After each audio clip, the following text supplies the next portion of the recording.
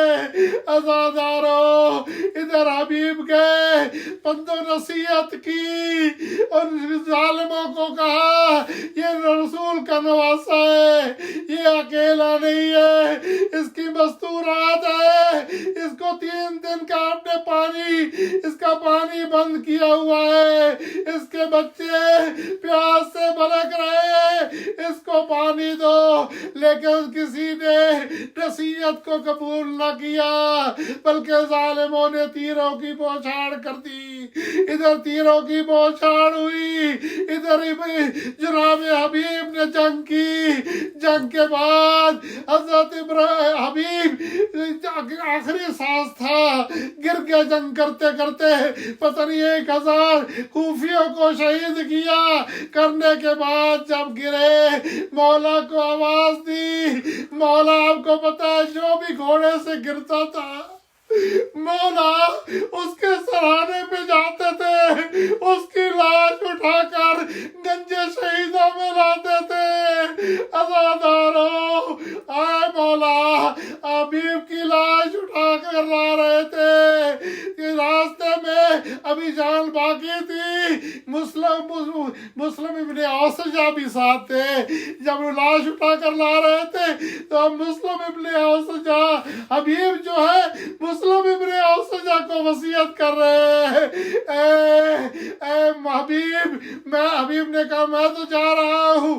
اے مسلم ابن اوسجہ دونوں کوفے کے رہنے والے تھے, کہا میں اس غریب کی وصیت کرتا ہوں جب تک زندہ رہنا میرے مولا کی نصرت کرنا, آقا کی نصرت کرنا.